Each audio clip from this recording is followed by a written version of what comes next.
नमस्कार, मैं हूं शरद द्विवेदी और हमारी ख़ास पेशकश है महू में क्यों बहा लहू। बहुत ही मौजू सवाल है, क्योंकि बात अगर सनातन की हो या इस्लाम की हो, सनातन कहता है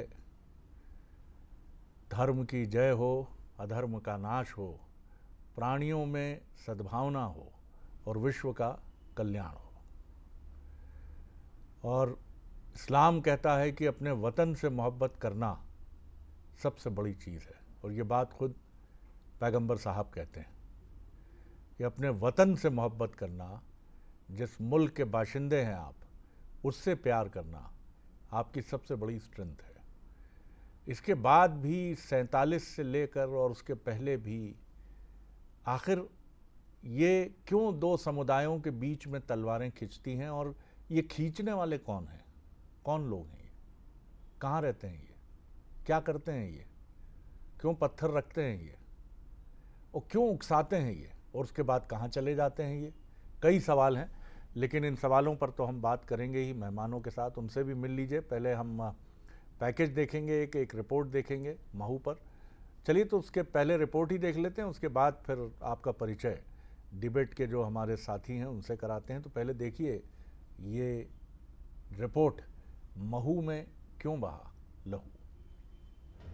टीम इंडिया के चैंपियंस ट्रॉफी जीतने की खुशी में छूट रही इस आतिशबाजी ने महू में कब और क्यों नफरत की आग का रूप ले लिया, ये कोई नहीं समझ पाया।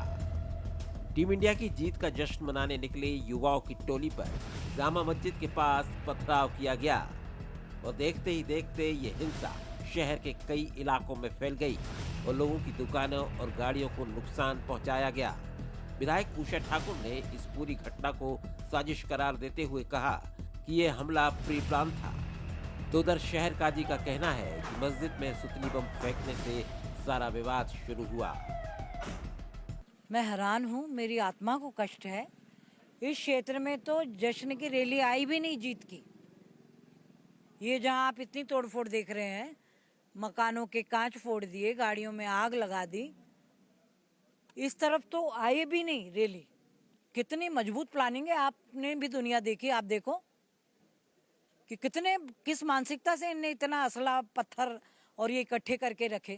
13 लोग गिरफ्तार हुए हैं और अभी और होंगे, कोई नहीं बचेगा। वीडियो में जो दिख रहे हैं तम कार्रवाई होगी, दोबारा कोई सिर ना उठाए महू में। ये दो गुटों के बीच में जो विवाद हुआ है, इस विवाद को शुरुआत जिस तरह हुई है इस तरह हुई है कि लोग नमाज में थे और उस बीच में नमाज जैसी ही छूटी, किसी उपद्रवी ने मस्जिद के अंदर वाले हिस्से में, मैं बम बोलना मेरी मजबूरी है, सुतली बम फेंका और उससे पूरा धुआं उठा और सिचुएशन पूरी पैनिक हो गई। इधर महू की हिंसा की आग में सियासी रोटियां भी सेकी जाने लगी है। कांग्रेस ने इसे कानून व्यवस्था का मुद्दा बताकर प्रदेश की बीजेपी सरकार को घेरने की कोशिश की है, तो बीजेपी ने कांग्रेस को सवालों के घेरे में खड़ा कर दिया है। अगर भाजपा के राज में ही मऊ जैसे शहर में भारत की जीत के बाद पथराव हो रहा है, तो इसका अर्थ ये है कि कहीं ना कहीं कमी किसकी है? भाजपा सरकार की कमी है। वही जिस भारत में सदैव जब हमारी क्रिकेट टीम मैच जीतती है जश्न मनता है, लेकिन ऐसा क्यों हो रहा है कि भाजपा के ही राज में जब हमारी टीम मैच जीत रही है तो मुंह में क्यों ऐसे हादसे हो रहे हैं? इसमें कमी प्रशासन की है। क्या बीजेपी का हाथ? हाँ, पटाखे चल रहे थे, हमारा हाथ था। ढोल बज रहे थे, हमारा हाथ था। भारत माता की जय जयकार बोल रही थी, हमारा हाथ था। लेकिन पत्थर जो चलाओगे, ये कांग्रेस का हाथ था। जिनने पत्थर चलाए उनको हम बता देंगे कि जीत के जश्न पर पत्थर नहीं चल सकते। तिरंगा जहां हाथ में हो वहां दुनिया को सम्मान करना सीख लेना चाहिए। ये तिरंगा 1 अरब 40 करोड़ हिंदुस्तानियों की भावना के विजय के प्रतीक तिरंगा है। इस जश्न में सम्मिलित होगे तो सबको मिठाई खिलाई जाएगी। अगर जश्न में जो है रंग में भंग डालोगे तो कार्रवाई होगी और सरकारी कार्रवाई करके दिखाएगी। महू में हुई हिंसा इसलिए भी चिंता में डालने वाली है कि इस बार 14 मार्च को होली और जुमा एक साथ पड़ रहा है और शहरों में जिस तरह का माहौल है उसमें एक चिंगारी भी बड़े दनावल का आकार ले सकती है। ऐसे में जरूरी हो जाता है कि इस मुद्दे पर सियासत ना हो और तमाम जनप्रतिनिधियों के साथ साथ आम शहरी भी अपनी जिम्मेदारियां समझे, नहीं तो इस आग में कई बेगुनाहों का झुलसना तय है। पीयूष पारे, बंसल न्यूज, महू। तो आपने देखा पैकेज, दोनों तरफ से अपनी अपनी बातें हैं और अपने अपने आरोप हैं और अपनी अपनी राय है। बंसल न्यूज़ के सवाल पहले उनसे रूबरू हो लें। महू में हुई हिंसा क्या सोची समझी साजिश है? पहला सवाल, वो बड़ा मजबूत सवाल। भारत की जीत से जलन क्यों? आखिर क्या परेशानी? क्या यहाँ रहने वालों का मुल्क नहीं है हिंदुस्तान, भारत? और तीसरा सवाल, क्या पहले से ही थी जुलूस पर हमले की तैयारी? क्या पहले प्री प्लान था, जैसा उषा ठाकुर विधायक बीजेपी आरोप लगा रही हैं कि प्री प्लान था, पत्थर पहले से रखे गए थे? और चौथा सवाल, पहले से तैयारी थी तो वो खुफिया जानकारी क्यों नहीं थी, जबकि अभी रिसेंटली हमने एक ऐसे टेररिस्ट को पकड़ा है जो प्रयागराज में संगम से कुछ ही दूर पर एक गुफा बनाकर रहता था और हैंड ग्रेनेड लेकर रोज़ निकलता था, लेकिन सिक्योरिटी इतनी टाइट थी कि वो हिम्मत नहीं कर पाया विस्फोट करने की। बिल्कुल सही बात है, इतना बड़ा समागम जिसमें 65 करोड़ लोग हिस्सेदारी करते हैं, वहाँ ऐसी, इसके लिए आप उत्तर प्रदेश सरकार को, केंद्र सरकार को आप बेहिचक आप कहेंगे कि ये एक बड़ा सिक्योरिटी का काम था जिसके लिए उन्होंने बहुत तैयारी की होगी।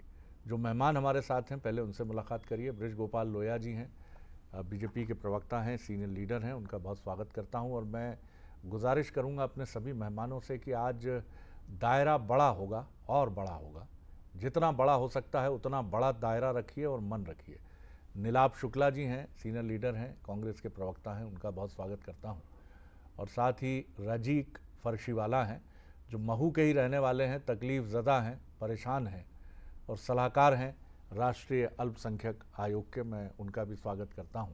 और साथ ही हमारे साथी हैं जिन्होंने पूरी रात इस बवाल को कैमरे और ख़ुद की निगाह से देखा है, हमारे स्पेशल कॉरेस्पॉन्डेंट पीयूष पारे, और बहुत संजीदगी से उन्होंने रिपोर्ट की है। इसके लिए मैं ज़रूर उन्हें शुक्रगुजार कहूँगा कि हर पहलू तक वो पहुँचे, लेकिन हर पहलू तक पहुँचने के बाद भी उन्होंने उस संजीदगी को नहीं छोड़ा जो एक सहाफ़त से रिश्ता रखने वाले, पत्रकारिता से रिश्ता रखने वाले जर्नलिस्ट के लिए, सहाफ़ी के लिए बहुत ज़रूरी है। सहाफ़ी जर्नलिस्ट के लिए कहा जाता है। पीयूष, पहला आपने सब कुछ देखा वहाँ, पूरा आपने वो खौफनाक मंज़र भी देखा कि ऐसा लगा था कि जलने के मुहाने पर खड़ा है महू, आग लग जाएगी महू में। लेकिन ये निश्चित तौर पर सही समय पर कंट्रोल कर लिया गया, इसके लिए ज़िला प्रशासन और राज्य सरकार को धन्यवाद दिया जाना चाहिए। फिर भी जो नहीं होना था वो हो गया और होली के ठीक पहले हुआ। और संभल से जिस तरह की बयानबाजी शुरू हुई है वो थम ही नहीं रही थी कि मध्य प्रदेश ने एक तरह से देश में ये मैसेज चला गया कि यहाँ मैच को लेकर बवाल हुआ है। किस तरह आप देखते हैं? एक आपका कमेंट हम ज़रूर चाहेंगे पूरे मसले पर। जी पीयूष। बिल्कुल शरद जी, पूरा जो घटनाक्रम हुआ है यानी कि महू, और महू वो जगह है जो मध्य प्रदेश में पॉलिटिकल हैपनिंग के लिए भी जानी जाती है। बाबा साहब अंबेडकर की बात करें, जाना पाओ की बात करें, ये बड़े सेंटर्स रहे हैं और हमने तमाम लोगों को देखा है कि जब यहाँ पर पॉलिटिकल पार्टी के बड़े लीडर्स पहुंचते हैं तो इनके बयान सुर्खियों में रहते हैं। लेकिन कल जो घटनाक्रम हुआ है उसमें 2 से 3 पहलू मुख्य रूप से जो सामने आए हैं। पहला तो जिस तरीके से भारत की जीत का जश्न मन रहा था, उस दौरान ये अचानक घटनाक्रम होना, अचानक जो उपद्रवी थे उनका मौके पर पहुंचना और जो लोग जुलूस में शामिल थे उन पर पत्थर फेंकना, ये क्या साजिश का हिस्सा है, ये भी इन्वेस्टिगेशन का पार्ट है। इस पर पुलिस लगातार काम कर रही है। दूसरी तरफ जब हमने बयान लिया उषा ठाकुर का, जो एमएलए हैं, फायर ब्रांड नेता भी कही जाती है, अपने बयानों को लेकर हमेशा चर्चाओं में रहती है, वे सीधे तौर पर ये आरोप लगा रही हैं कि इसके पीछे साजिश हो सकती है, ये अचानक होने वाला कोई घटनाक्रम नहीं है। दूसरी तरफ शहर काजी साहब को भी हम सुन रहे थे, उनसे हमारी लंबी चर्चा हुई। उनका कहना था कि कोई नहीं चाहता है कि महू में शांति भंग हो, दोनों कौम के लोग यहाँ पर त्योहार मनाते हैं और जो भी लोग इसके पीछे हैं उन्हें सख्त से सख्त सजा मिले, वे पुलिस और प्रशासन के साथ में हैं। हालांकि जो वीडियो सामने आ रहे थे उनके बाद में कहा जा सकता है कि ये पत्थर कहां से एक साथ इतने जुटते हैं, लोग एकदम से कहां से एक ही जगह पर इकट्ठा होते हैं, ये एक बड़ा सवाल उठता है। लेकिन सबसे बड़ी बात यही है कि जो भारत की जीत का एक बड़ा मामला था, दूसरी तरफ रमजान का पर्व चल रहा है, लोग इबादत में जुटे हुए हैं।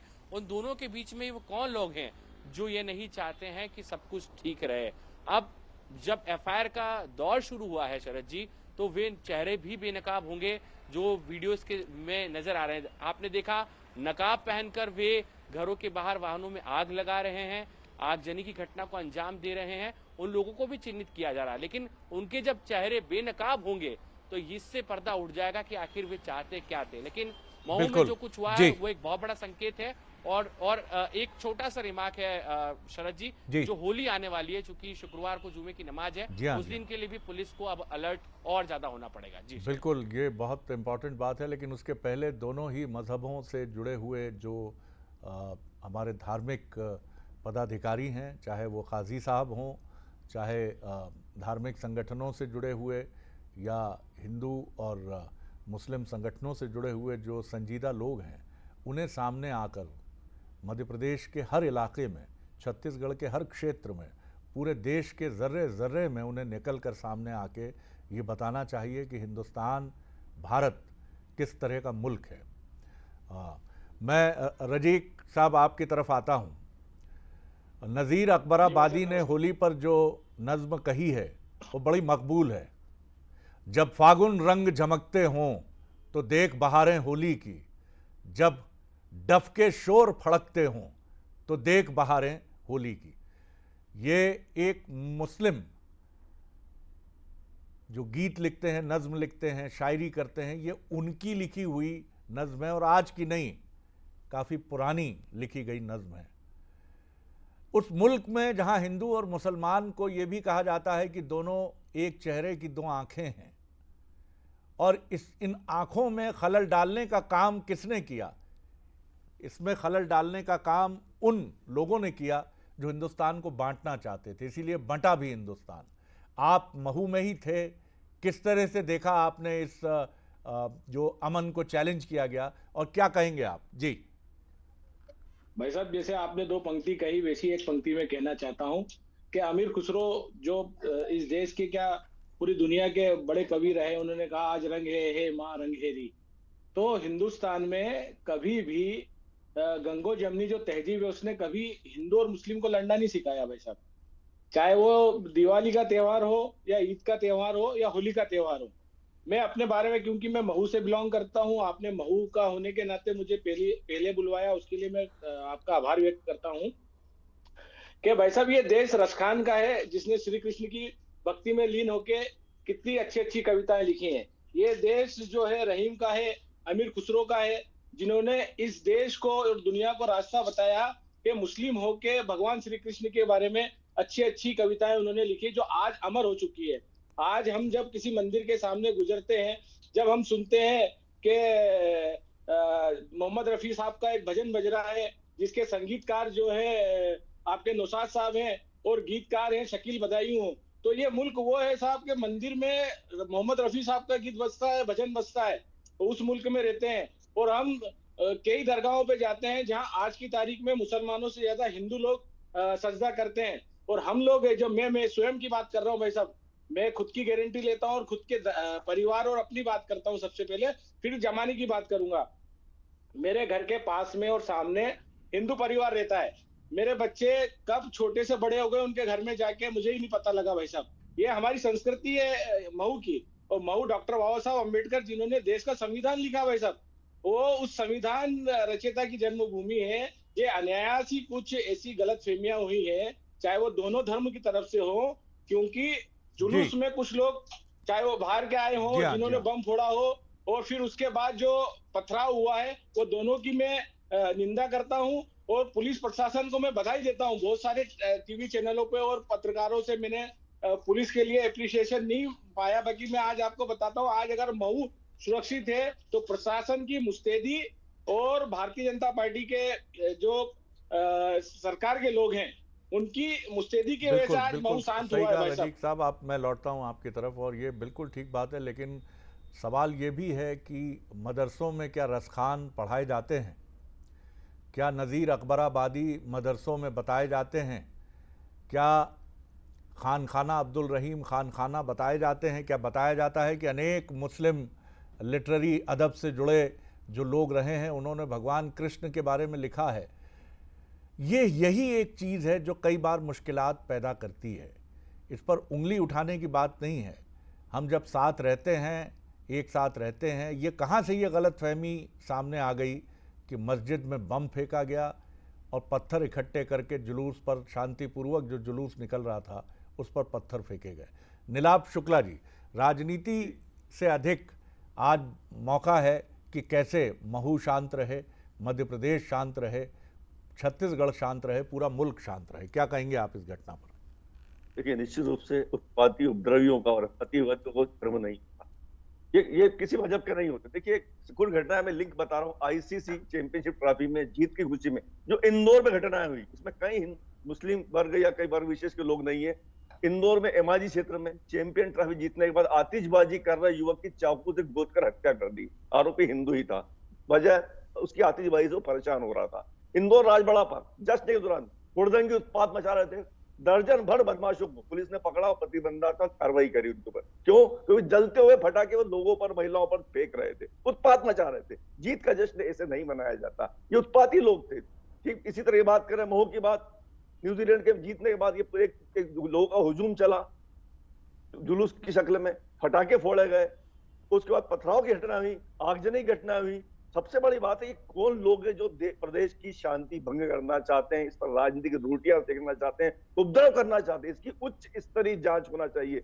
अभी उषा ठाकुर जी का बयान में सुन रहा था, बोले षड्यंत्र था। अरे षड्यंत्र था तो आपका इंटेलिजेंस क्या कर रहा था? अरे प्री प्लान था तो आपका पुलिस प्रशासन, इंटेलिजेंस जो पहले ही घटनाओं को की जांच पड़ताल कर लेता, इस तरह घटनाएं हो सकती है, वो क्या कर रहा था? इस पर भी आप राजनीति की रोटियां सेकेंगे।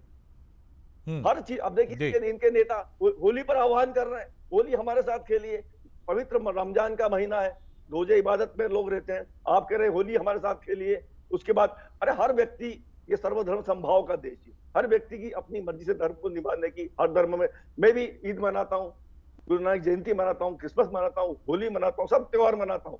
आप किसी को बाध्य नहीं कर सकते। कहीं उन्होंने बाध्य किया क्या बकरा ईद बनाए, आप भी कुर्बानी दीजिए, चलिए आप भी रोजे रखिए हमारे साथ, इस तरह के उनके वक्तव्य आए नहीं। नीलाभ जी, इसको इस तरह से भी नहीं देखना चाहिए। ये बिल्कुल आप सही कह रहे हैं कि हम किसी पर ये जोर ज़बरदस्ती नहीं कर सकते कि आप होली खेलिए या होली के दिन अपने घर में रहिए।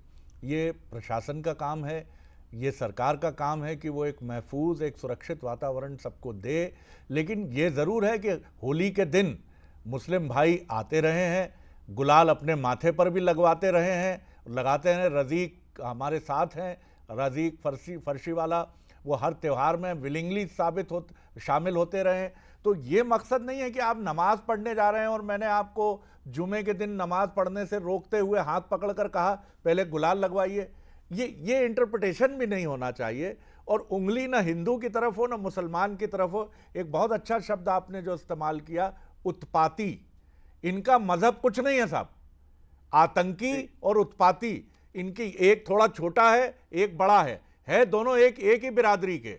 उन्हें मनुष्यता से कोई लेना देना नहीं है। ब्रिज गोपाल लोहिया जी। देखिए शरद जी, बिल्कुल बातें हैं आप और हम जब करते हैं तो निश्चित बहुत अच्छी बातें हैं और ये संदेश समाज में जाना भी चाहिए। परंतु एक बात आप देखिए, आज देश उस मकाम पर पहुंच गया। ये मऊ की घटना वो घटना, यदि ये धार्मिक जुलूस होता और इस तरह की घटना हुई होती जी। नीलाभ जी को देखिए, आवाज नहीं पहुंच रही है, टीम देखिएगा उसको। हाँ बोलिए लोया साहब, बोलिए जी। मैं ये कहना चाहता हूं कि यदि ये कोई धार्मिक आयोजन होता और फिर हिंदू और मुस्लिम के बीच में अगर कोई तकरार होती, तनाव होता, तो बात समझ आती है। परंतु ये बात कभी नहीं समझ में आती है जब सैकड़ों नौजवान हाथ में तिरंगा लेकर भारत की जीत का जश्न मना रहे हैं। उससे भी किसी को ऐतराज हो सकता है। दो बातें इसमें अलग अलग करने की हैं। जैसा आपने कहा कि किसी को रंग से परहेज भी नहीं होना चाहिए और किसी को रंग की जबरदस्ती भी नहीं होना चाहिए, बिल्कुल सही है। मगर धोखे से अगर आप पर एक छींटा आ जाए तो ये भी ना समझिए कि आपका धर्म खतरे में आ गया। ये समझ आता है कि एक बम वहां मस्जिद के परिसर में फूट गया तो उसके कारण हुआ, परंतु क्या ये समझ में आपको और मुझे आ रहा है कि उसके तुरंत बाद पत्ती बाजार में वहां भीड़ जमा हो गई, पथराव हुए, वाहनों को आगजनी हुई, दुकान में आग लगा दी गई, उसके बाद मोती नगर चौराहे पर कर दी गई। तो ये लगता नहीं है कि ये अचानक हुई घटना नहीं है, इसके पीछे एक क्रोनोलॉजी काम कर रही है। एक बात और कहता हूँ शक्ति, आप याद करिए जिस दिन भारत ने पाकिस्तान को हराया उस दिन एक कमेंट उठा मुंबई से और रोहित शर्मा पर उंगली उठाई गई। उसके बाद जब सेमीफाइनल में हम जीते तो मोहम्मद शमी ने पानी पी लिया, इसके ऊपर उंगली उठाई गई। और ये जो कट्टरता के संदेश लगातार देने की कोशिश होती है, इससे आप कौम को कट्टर नहीं बना रहे हैं क्या? दूसरी बात, ये हमेशा हमेशा पथराव कब तक उसी मोहल्ले से होता रहेगा, कब तक होता रहेगा? और उसे हम आपकी तरफ जी उपद्रवी और अन्य लोग, इस तरह के लोग जो अमन पसंद नहीं है, ये कहकर काम चलाने का काम कब तक करेंगे? ये देखिए, समाज को ये समझना पड़ेगा कि इस देश में अमन और चैन से आप रहना है तो आप हमें सद्भाव से भी रहना पड़ेगा। वहां भारत माता की जय हो रही हो, जहां तिरंगा लहरा रहा हो, जहां वंदे मातरम हो रहा हो, वहां से आपको इतनी आपत्ति क्यों हो जाती है? और ये एक बात और आपसे बड़ी जिम्मेवारी के साथ कहता हूं कि यदि ये एक ही स्थान पर हुआ होता तो इसे आपसी विवाद और झगड़ा माना जा सकता था, परंतु तुरंत 5 मिनट के अंदर अगर 3 स्थानों पर हो रहा है तो ये सुनियोजित तो है। दूसरी बात, इतने पत्थर वहां कहां से आए? और नहीं, इससे इनकार नहीं किया जा सकता। ये आप जो बात कह रहे हैं, जी जी बोलिए। जो काजी साहब कह रहे, मैं उनसे ये पूछना चाहता हूँ कि काजी साहब, आप कैसे कह रहे हैं कि रात में 11 बजे के बाद कौन सी नमाज का समय है जो आप कह रहे हैं कि वहां नमाज पढ़ी जा रही थी? 11 बजे का जिक्र नहीं किया उन्होंने, 11 बजे का जिक्र नहीं किया। चाहिए खास तौर से जो धर्म के प्रमुख लोग हैं उनको झूठ नहीं बोलना चाहिए। आता हूँ मिलाप जी, आपकी तरफ भी आता हूँ। के बाद नमाज का कोई समय नहीं। देखिए दोया जी, आपकी जानकारी में शायद नहीं है, रात में तराबी पढ़ी जाती है। तराबी कुरान की आयत है, वो तो रात में नहीं, हम सब समझते हैं तराबी।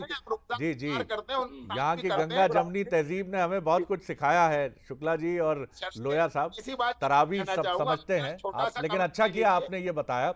लेकिन एक चीज जो लोया साहब ने ध्यान खींचा है, 2 घटनाएं होती हैं और उसके बाद एक डीप फेक वीडियो आता है शमी साहब का, हमारे तेज बॉलर जिन्होंने शानदार प्रदर्शन किया, जिसमें कहा जाता है कि मुझ पे दबाव था, मेरा करियर बर्बाद कर दिया जाता। इस तरह का एक फर्जी वीडियो बनाया गया। तो हम उस दौर में हैं जहां फर्जी वीडियो बन सकते हैं, जहां पर पीड़ित तकलीफ ज़दा लोगों के वीडियो डीप फेक के जरिए बनाए जा सकते हैं। रज़ीक साहब, आप कुछ कहना चाह रहे थे? जी, मैं ये बोलना चाहता हूँ, लोया जी से भी निवेदन करना चाहता हूँ कि हम जो बहुसंख्यक समाज है हमारा, वो बड़े भाई की भूमिका में रहे हमेशा।